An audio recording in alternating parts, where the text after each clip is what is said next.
سفارت آلمان در تهران چگونه ادامه پیدا میکنه؟ سوالی است که خیلی ها رو درگیر کرده. از زمانی که سفارت به دلیل جنگ بسته شد، ذهن بسیاری از شما رو مشغول کرده. هر روز افراد زیادی به ما پیام میدن و میپرسن که سفارت آلمان چه زمانی دوباره باز میشه. بسیاری از شما اقوامی دارید که منتظر وقت ویزا در ویزامتریک هستن. بسیاری از دانشجویان هستن که وقت داشتن چون قرار بود به زودی تحصیلشون رو اینجا در آلمان آغاز کنن.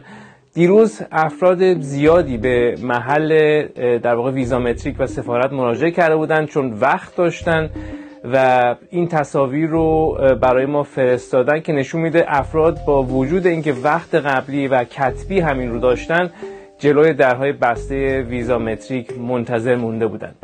ما با وزارت امور خارجه آلمان تماس گرفتیم، از اونها به صورت کتبی در واقع درخواست کردیم که به ما اطلاع بدن که وضعیت به چه صورت ادامه پیدا میکنه و برای ما نوشتن با وجود آرامتر شدن وضعیت در ایران، بخش ویزای سفارت آلمان در تهران به دلایل امنیتی موقتا بسته میمونه و زمان بازگشایش به بهتر شدن شرایط امنیتی بستگی داره. وزارت امور خارجه وضعیت رو داره بررسی میکنه و دنبال گزینه‌هایی برای جایگزین کردن این مسئله هستند و وقت‌های قبلی هم نوشتن که معتبر میمونه و وقت‌های از دست رفته بعد از باز شدن دوباره تعیین خواهند شد. چیزی هستش که برای ما وزارت خارجه در واقع آلمان نوشته و ارائه درخواست ویزا همچنان فقط در کشوری ممکن هست می‌نویسن که فرد در اون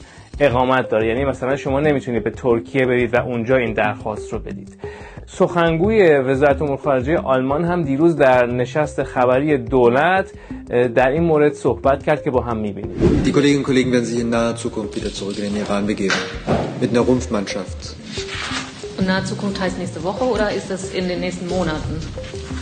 Also in naher Zukunft, so dass wir es Ihnen mitteilen, wenn es dann geschehen ist. در مجموع میشه گفت که هنوز مشخص نیست سفارت چه زمانی دوباره باز میشه. به محض اینکه اطلاعات جدیدی داشته باشیم شما رو مطلع خواهیم کرد. شاید شما برای ما مایل باشید بنویسید که الان در چه وضعیتی هستید و شما چطور با این مسئله درگیر هستید. زیر این ویدیو بنویسید.